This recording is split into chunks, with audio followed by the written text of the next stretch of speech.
Hello, everyone. Welcome to Unity of New Westminster's celebration service. Please join in the singing of our opening song today.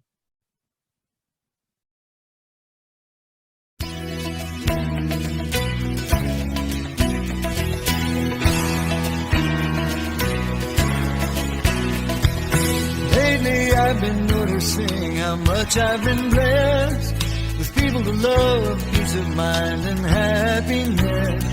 It makes me want to pass along the love I've received as a way of giving thanks for what's been given to me. I've got a strong heart and I'm ready. I've got a strong love and I'm ready. And I'm ready to use the gifts I've been given to make this world a better place to live in. I'm ready to use the gifts I've been given to make this world a better place to live in.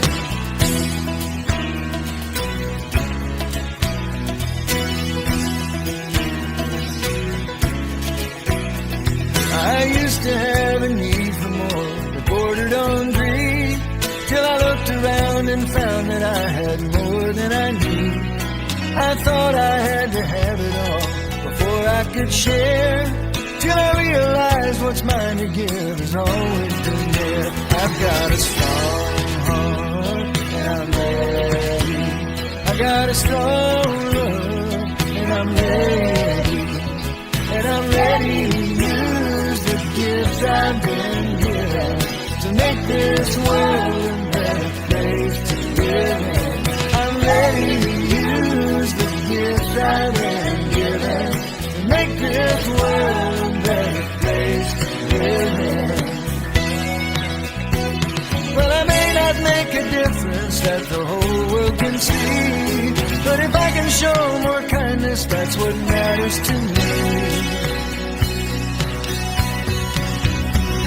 I'm changing on the outside, finding gray in my hair, but the difference on the inside is that I don't care.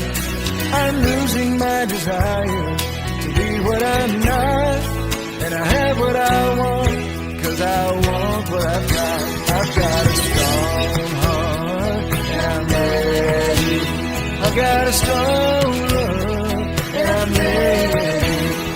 And I'm ready to use the gifts I've been given to make this world a better place to live in. I'm ready to use the gifts I've been given to make this world a better place to live in. And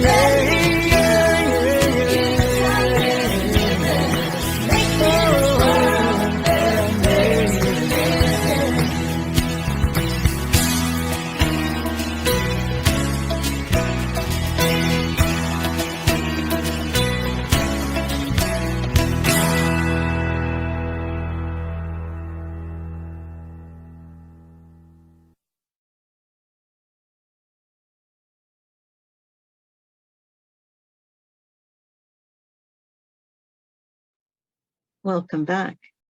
I am Reverend Rhona Segarra, and it is my pleasure to welcome you on behalf of the community at Unity of New Westminster in beautiful British Columbia, Canada.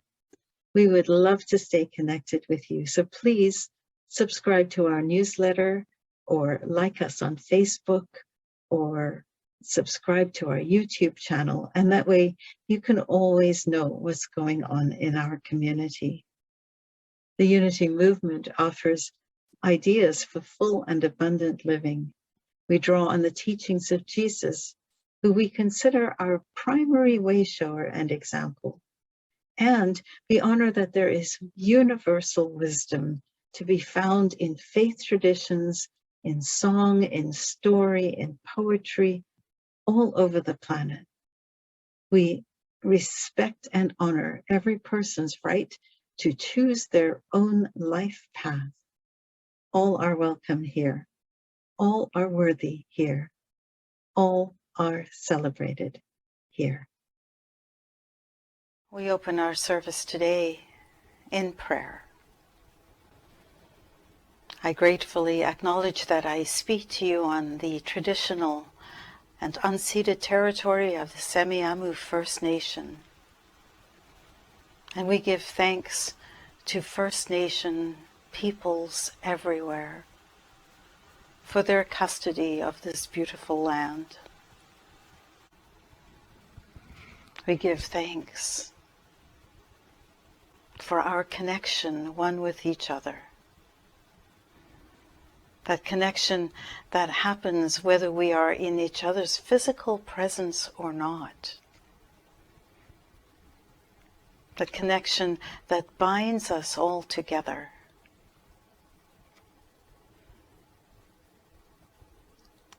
We acknowledge that there is only one presence, that there is only one power, that power that is understood by many names, many faces, and many paths.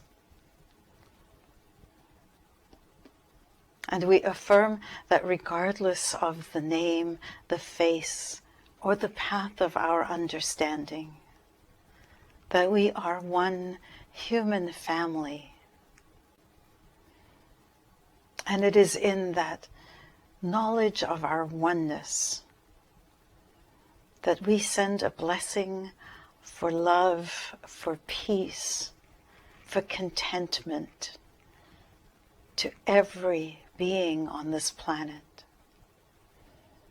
to every being, regardless of all the labels that threaten to divide us.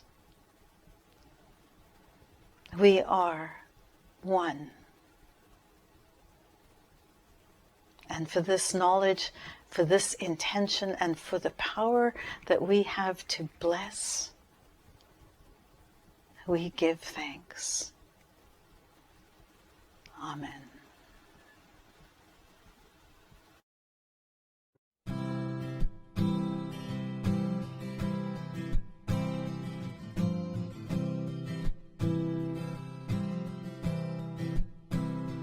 Get ready, my soul. I'm driving in. Get ready, my soul. I'm driving in to the deepest kind of love, to the sweetest kind of life. Get ready, my soul.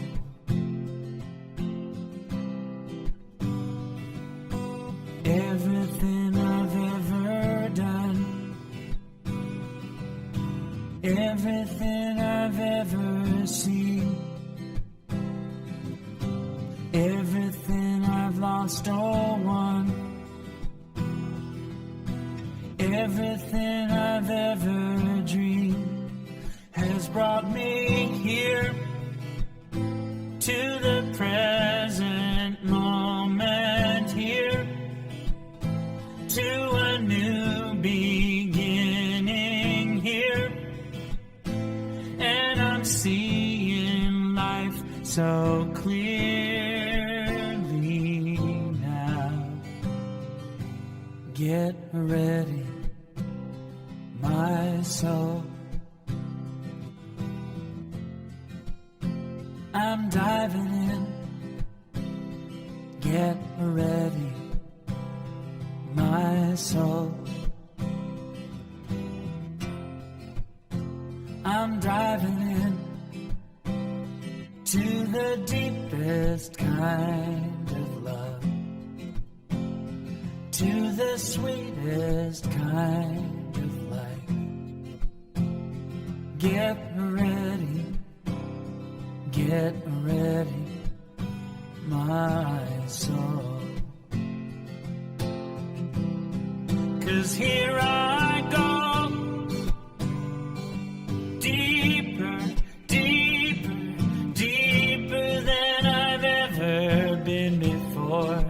Here I go, close. sacred source. Here I go, deeper, deeper, deeper than I've ever been before. Here I go, closer, closer, closer to my sacred source. Get ready, my soul. I'm diving in. Get ready, my soul. I'm diving in to the deepest kind of love, to the sweetest kind of life. Get ready, my soul. Get ready, my soul.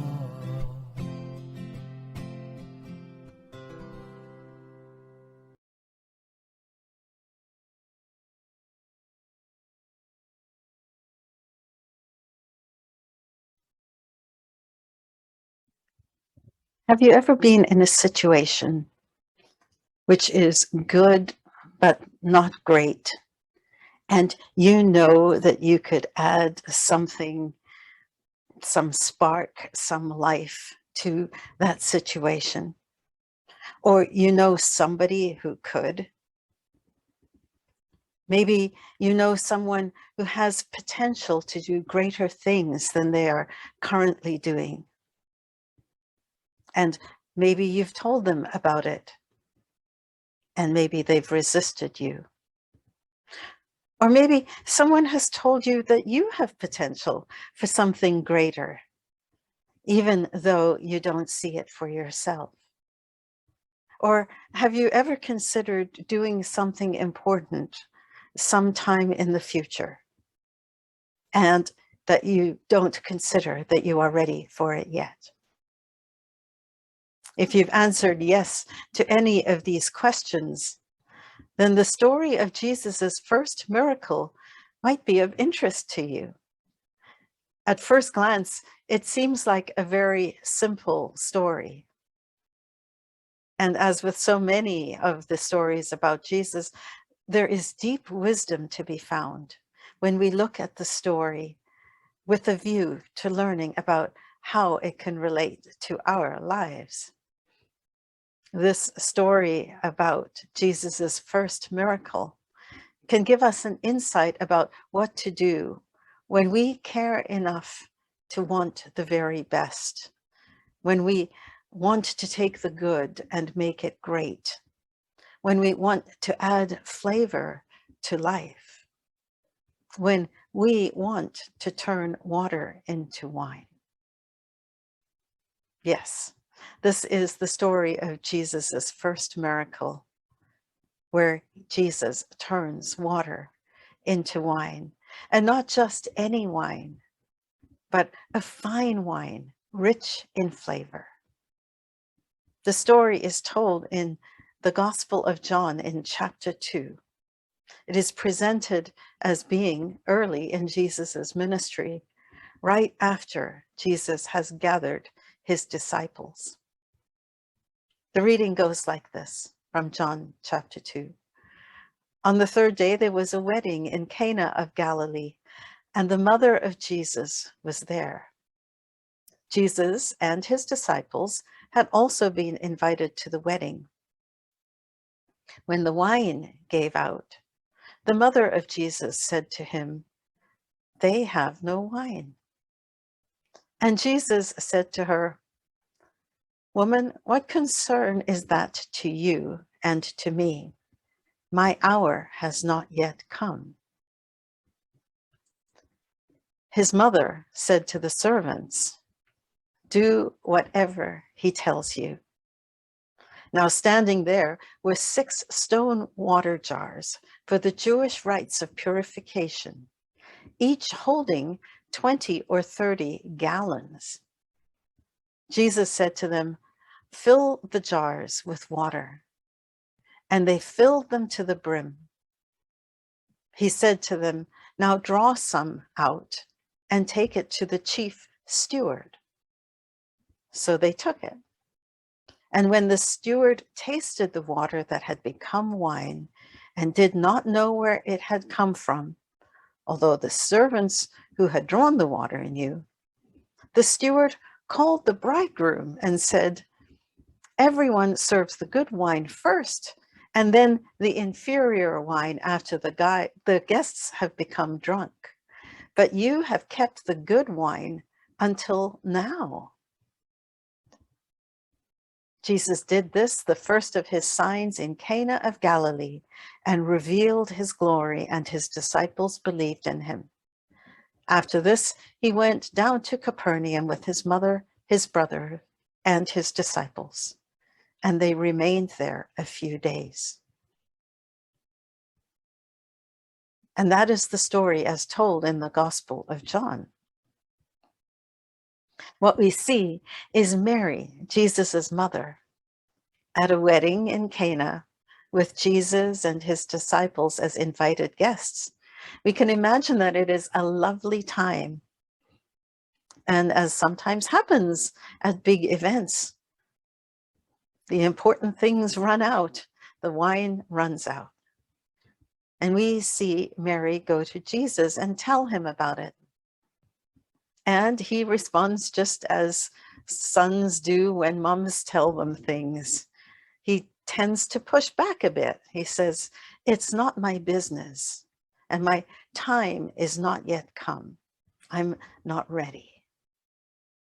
Now, before I go further, just note that by today's standards, we might read the words "woman" when Jesus responds to his mother with the word "woman" as kind of abrupt and rude. But the Greek word does not have that implication. So don't fret. Jesus was not being rude to his mother. And then, although his mother doesn't directly ask Jesus to do something about the wine, it's pretty clear that she thinks that he can do something. It also seems true that she has some level of authority with the servants. And so she goes to the servants and she says, "Follow Jesus's instructions, do what he says." And although Jesus doesn't commit to doing anything right away, Mary lays this foundation for Jesus to act in telling the servants to follow instruction. And that's all that Mary does. She lets Jesus know about the situation, and then she goes and lets the servants know that they should follow his instructions. And then the story shifts to Jesus, and what does he do? He tells the servants to fill 6 large jars with water, 20 to 30 gallons each.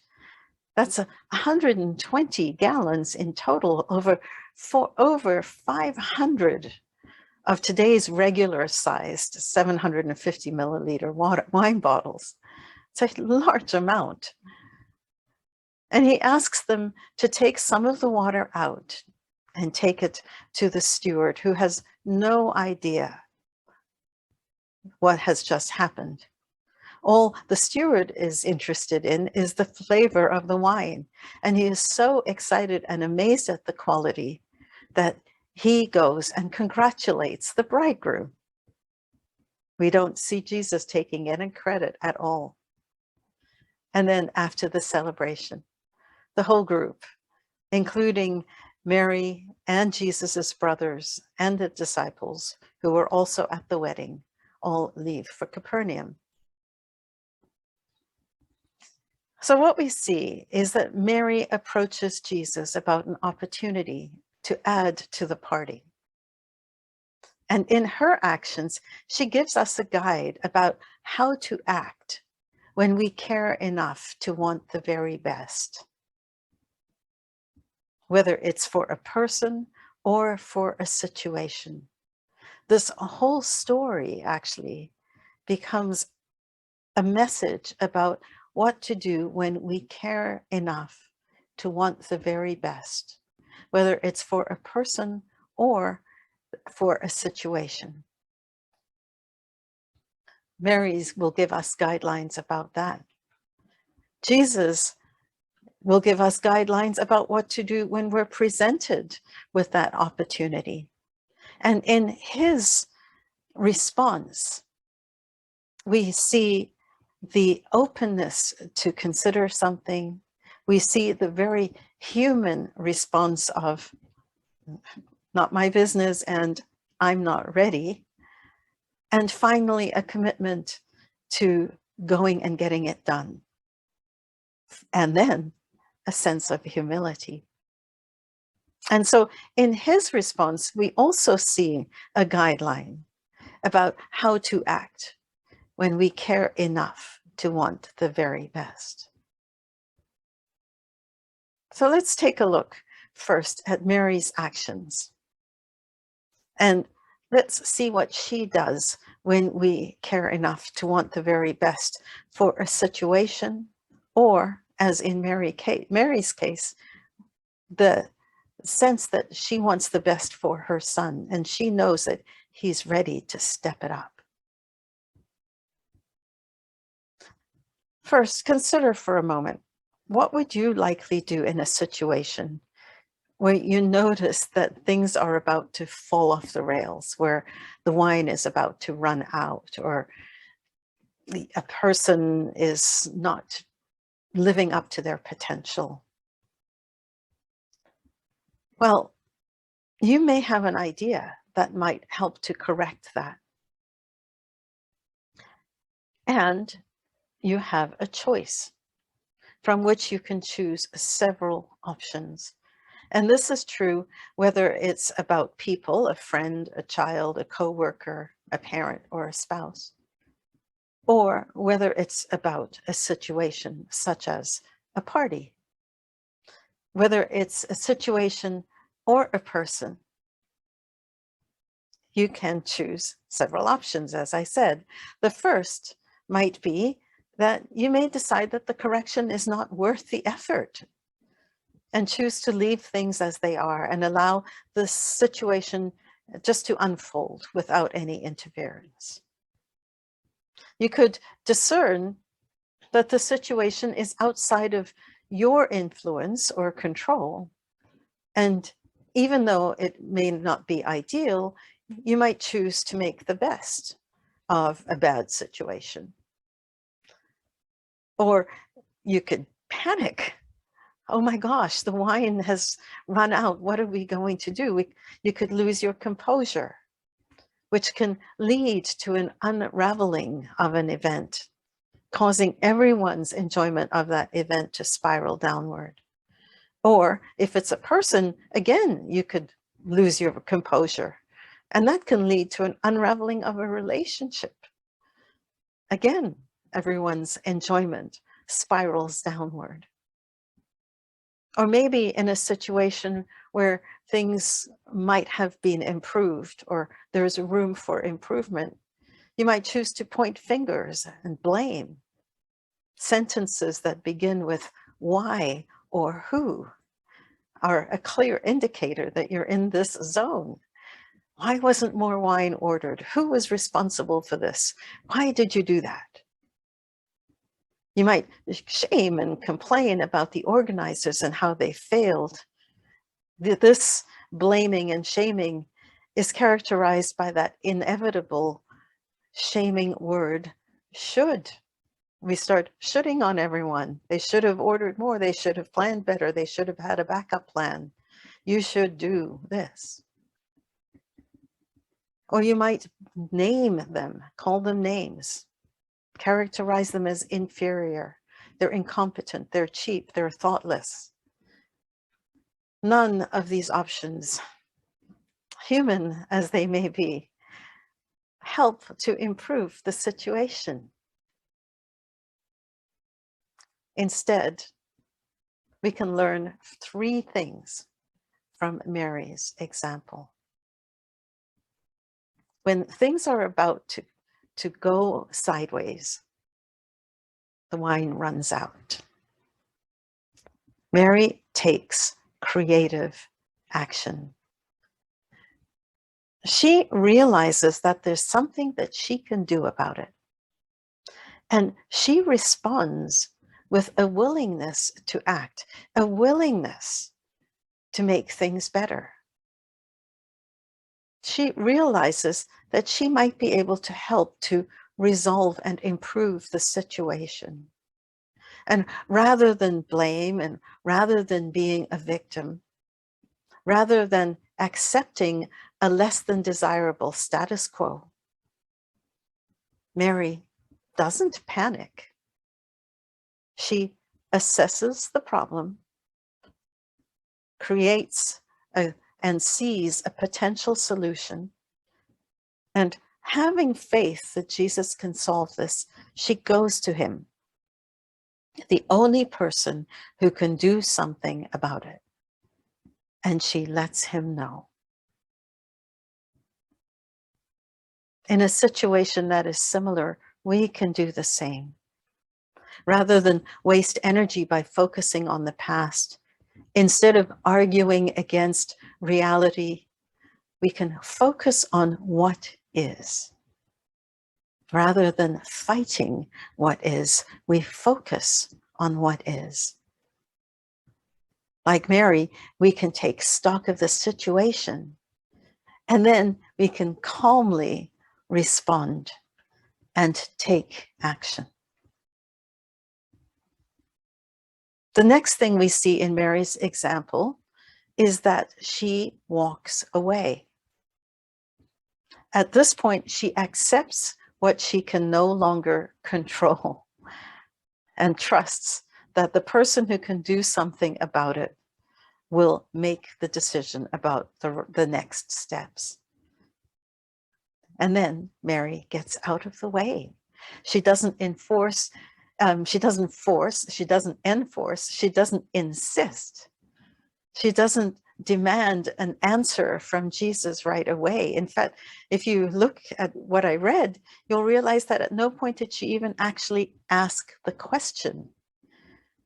She just let him know that there was a problem. Perhaps most powerfully of all, we see that Mary does what is within her sphere of influence. And then she is wise enough to know where she ends and Jesus begins. And she walks away. She lets him know that she has faith in his competence, and she respects his right to choose whether or not he will act on her belief in him. She allows Jesus to make his decision and to do his work unimpeded. Imagine how hard that must have been. As a mother, I believe in my son's amazing abilities. And at times it has been so hard not to check in with him, to nag him, to see if he's doing his homework when he was at school, to see if he's living up to my beliefs in his abilities, and to see if he's following my advice. Be like Mary. Make your case. Then respect the other person's right to choose. Respect the other person's intelligence. The wisdom of Mary observes. She doesn't absorb.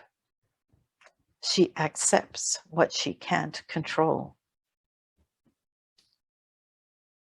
And yet, Mary sets things up for Jesus to succeed. Although she can't know for sure that Jesus will act, she plans for the eventuality that he will.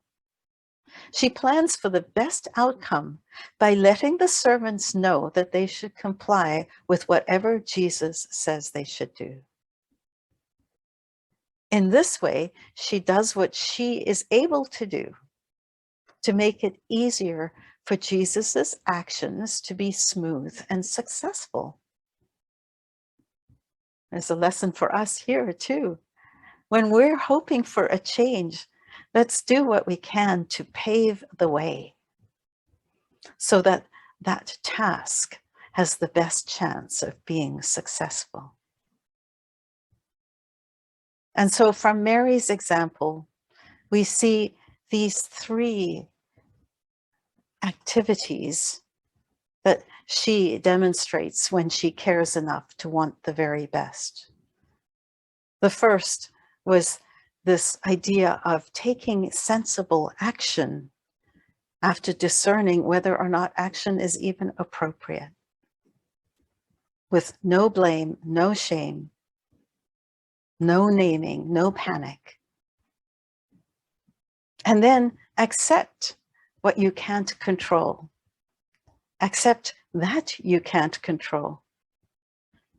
And at the same time, do what you can to ease the way for the change that you wish to see. So act, accept what you can't control, pave the way. What can we learn from Jesus's example? After Mary comes to him with information about that wine running out. Again, before we look at what Jesus did, consider for a moment how we respond, how I respond, how you respond when someone comes to you with an observation about a situation that could be corrected.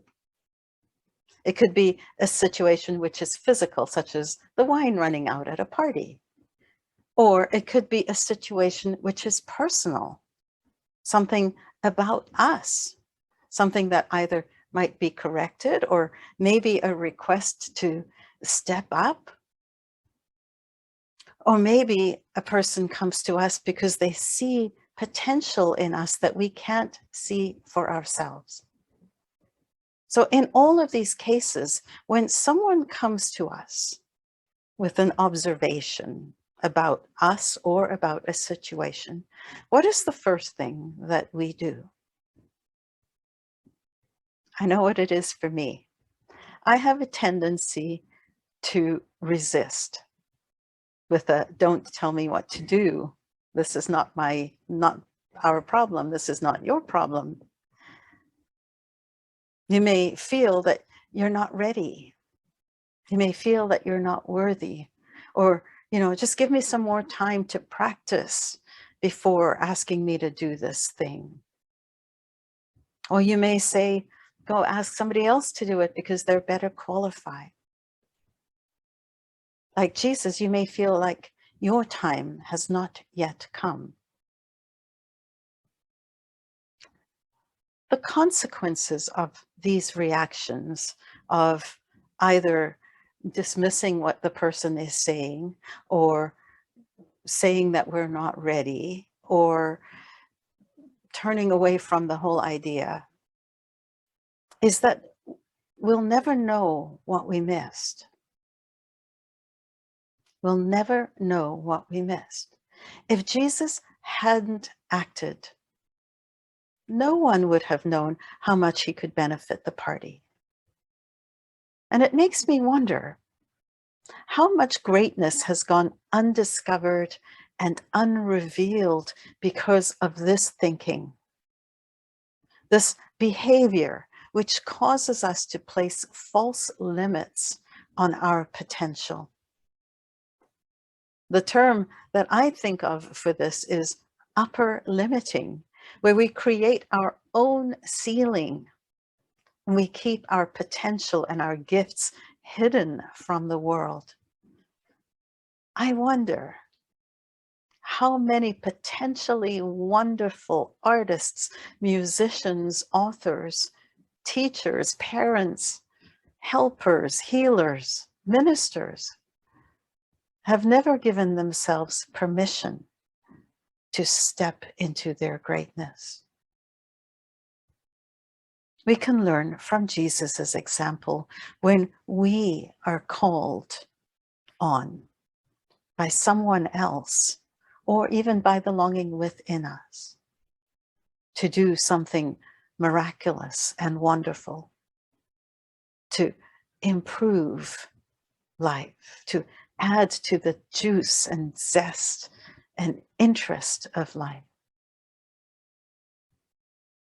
Well, what we do see is that Jesus has an openness with his mother. He is willing to listen to her and to consider what she says. Remember, at this point, Jesus had not yet performed any miracles.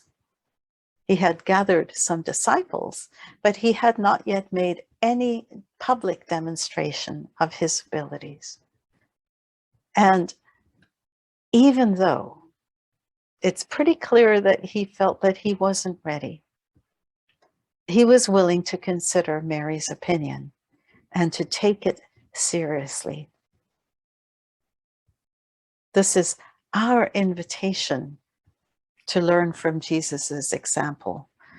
And when somebody else comes to us because they see potential in us, let us be open to hearing it rather than discounting it.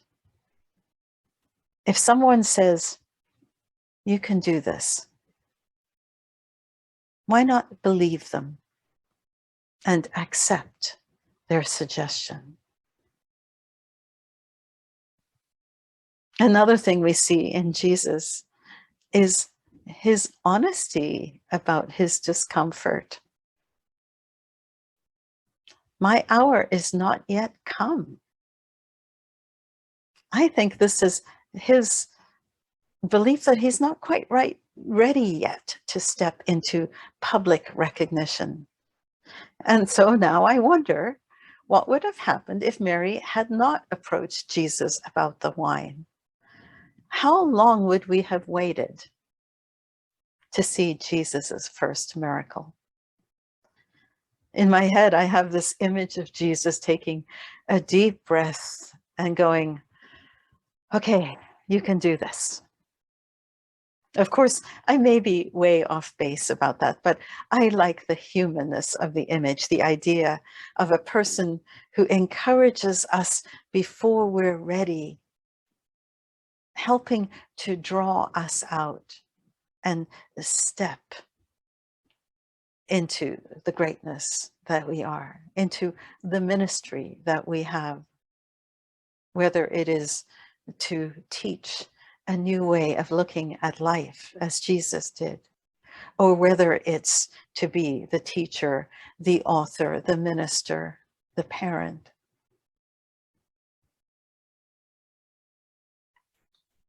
If we're lucky, we have someone who has asked us and encouraged us to do great things before we've been feeling ready.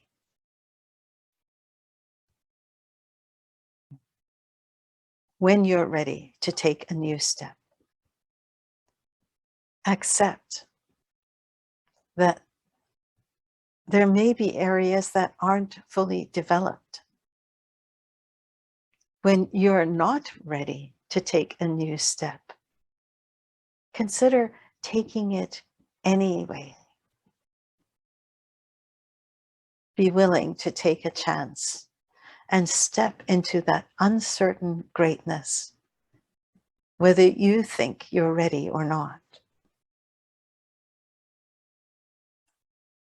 Another thing we see with Jesus, which is so interesting, is that when he makes the decision to act, then he proceeds with decisiveness and confidence. He knows what to do.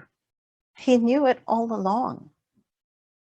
He asks the servants to fill the jars with water. And then he tells them to take that sample to the chief steward.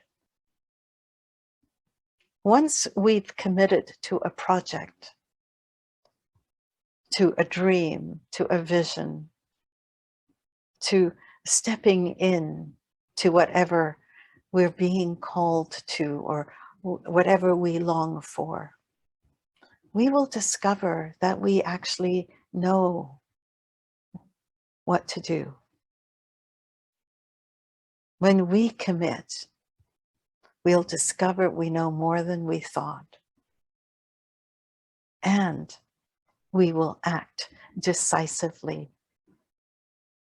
So once you've made the decision, trust that you'll know what to do and commit to whatever that decision is.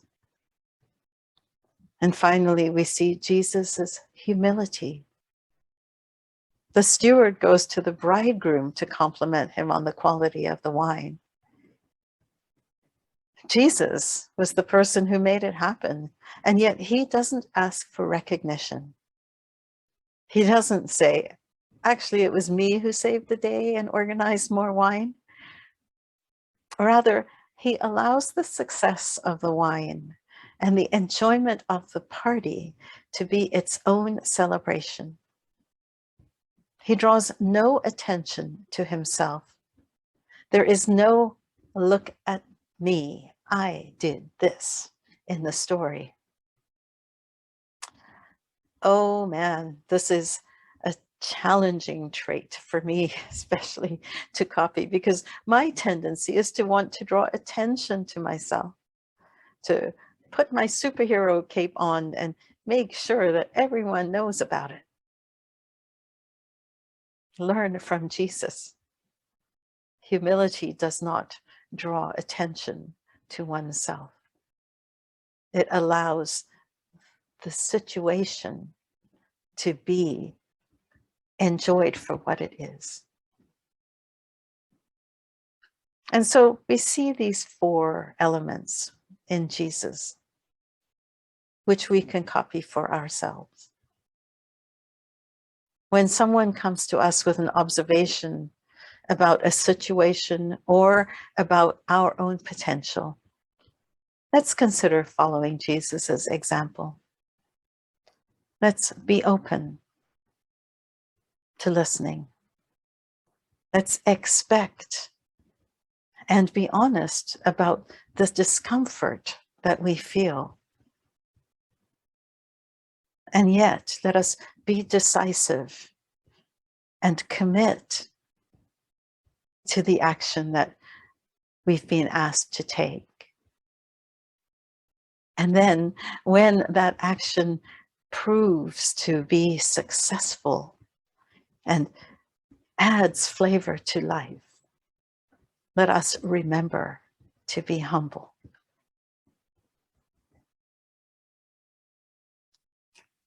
So these are just a few aspects of what we can notice when we look at the story of Jesus's first miracle. When you care enough to want the very best, take action. Use your skills to turn water into wine, to add flavor and interest to life. Your willingness to act as the person sharing the information, and your willingness to act as the person receiving the information. Your willingness to act will add to the party of life. And those actions can cause life to be enriched and add to a wonderful life celebration. Be like Mary. Take creative action. Give control to the person who can make the difference and get out of the way. And pave the way for successful outcomes. Be like Jesus. Be open to hearing. Be willing to reconsider. Be honest about how you are feeling and your reluctance and uncertainty. And then commit to an action and act with decisiveness. And when everything turns out beautifully, be humble. I bless you.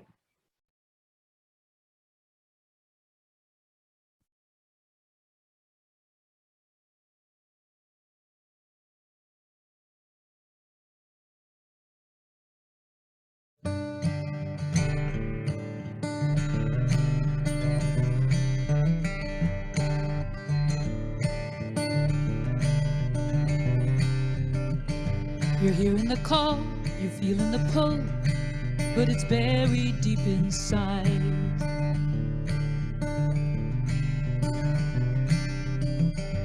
When you were young, when you were brave, you used to try it on for size.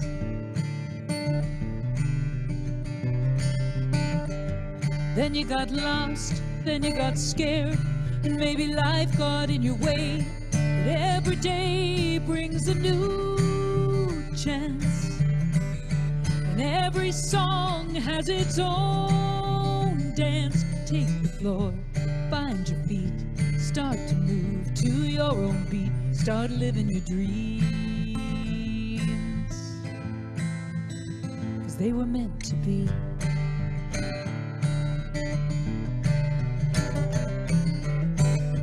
Like an old friend calling again, you haven't seen it in a while.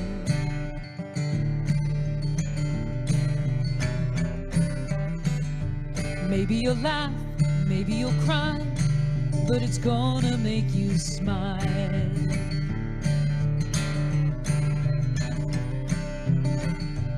Open your eyes, open your heart, and just remember who you are. 'Cause every day brings a new chance, and every song has its own dance. Take the floor, find your feet, start to move to your own beat, start living your dreams, 'cause they were meant to be.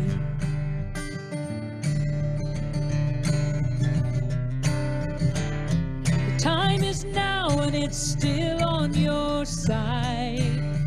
How much longer are you gonna hide? 'Cause every day brings a new chance, and every song has its own dance. Take the floor, find your feet, start to move to your own beat, start living your dreams. 'Cause every day brings a new chance.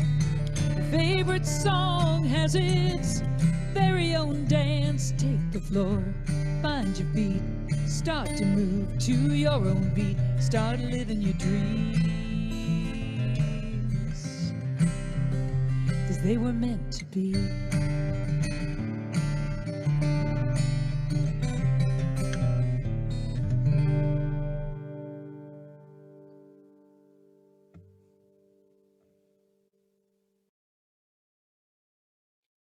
Please join us on Zoom on Mondays at 10:30 for a time of prayer and meditation. All are welcome to join us as we share a time of connection and renewal, and as we hold people in prayer. At this service, we check in and share with each other. We have a time of guided prayer, and we read the names of the people on our prayer list. It is an uplifting and restful experience. All are welcome every Monday from 10:30 a.m. till 11:15 a.m. on Zoom. Please join us.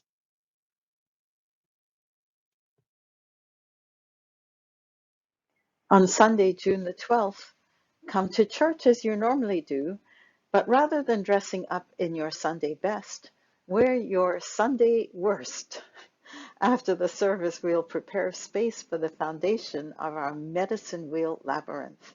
We need to dig down 4 inches, so come dressed in your grubbies Bring shovels, gloves, tarps, and wheelbarrows if you have them, and we'll have a party that day after the service.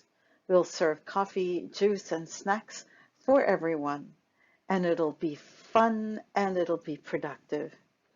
In the weeks after that, the concrete work will begin. And remember to please share this information with your friends, and especially invite them to donate to the GoFundMe. Search Unity Medicine Wheel Labyrinth, and that way you can donate or have your friends donate to our GoFundMe campaign. See you after service when you dress down on Sunday, June the 12th. Now that we're back in person, it is time to reactivate some of the teams which serve our community so well. Sharon Blackwell, who has led our greeter and usher team so beautifully for the last several years, is stepping down from her position at the end of June. Sharon is willing to train any people who want to be new greeters or ushers before she steps down. And we would be delighted if someone would step up to become team lead of the ushers and greeters. If you are someone who is outgoing, friendly, and organized, and if you're interested in joining the usher team or becoming the lead, then please connect with Sharon or with me. If you prefer to serve in some other way, we are looking for people to help in the kitchen, to help with cleaning, to help with gardening. And if you're willing to host the Zoom call on a Sunday or to work on the audiovisual team, we would welcome your commitment there as well.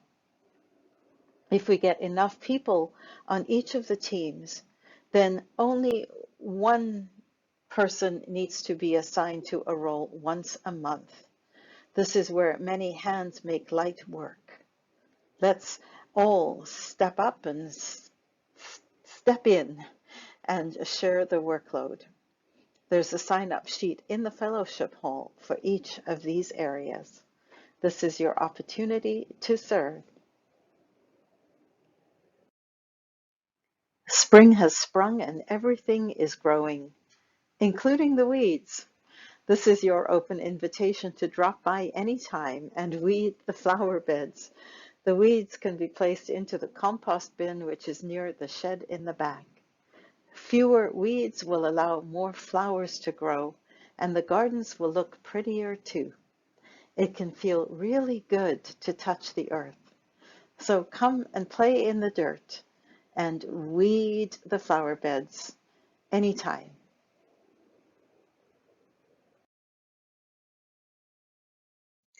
Today is the last Sunday of the month, and it is the day that we celebrate the birthdays in the month. If it was your birthday this month, please join us on Zoom after the service so that we can celebrate you. Happy birthday.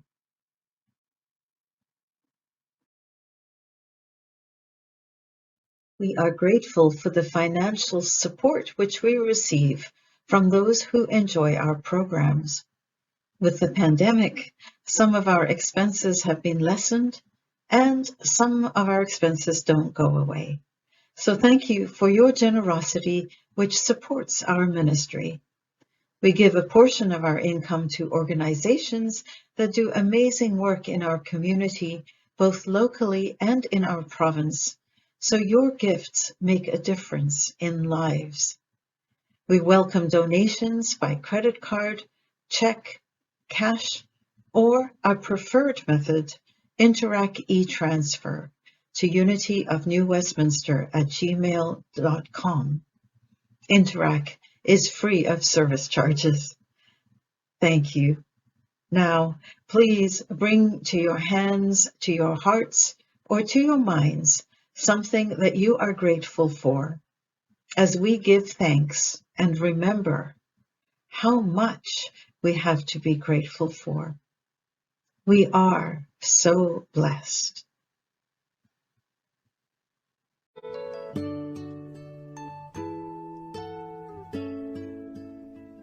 I am so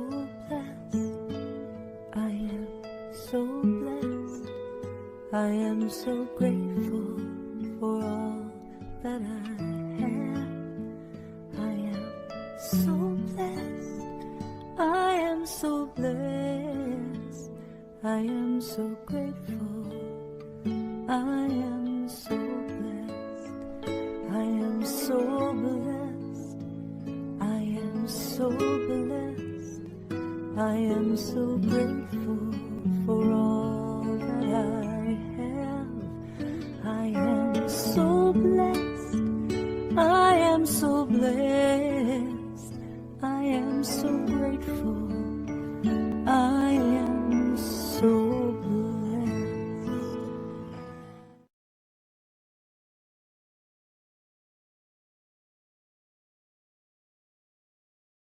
And we come to the end of another service. I thank you for joining us. I hope that you enjoyed your experience with us today. I wish you all a very, very blessed week. Goodbye, everybody.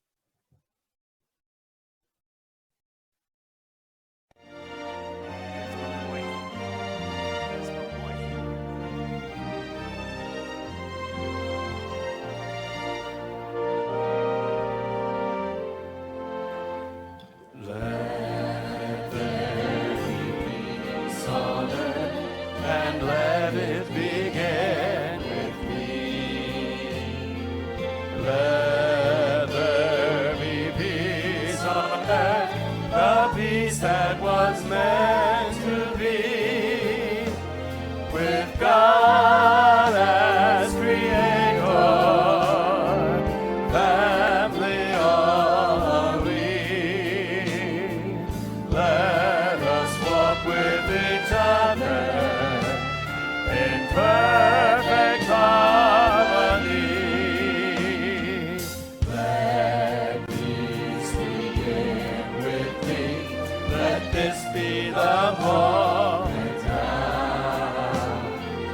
With every step I take, let this be my joyous vow, to take each moment and live each moment in peace eternally. Let there be peace on earth, and let it begin with me.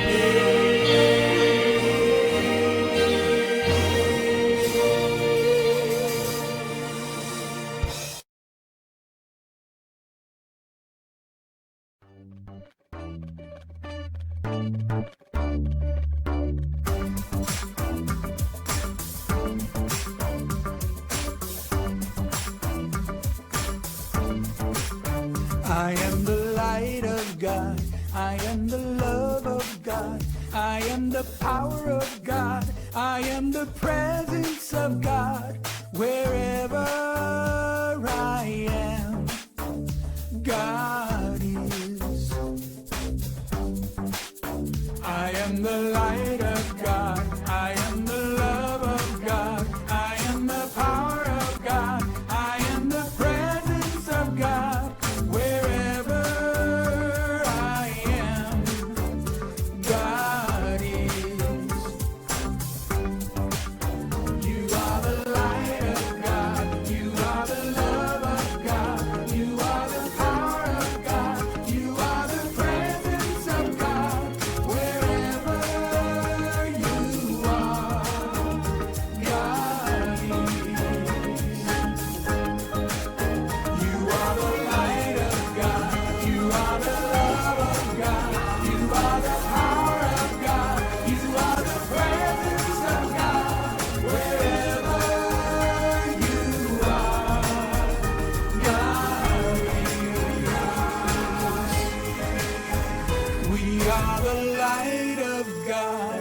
We are the love of God. We are the power of God. We are the presence of God.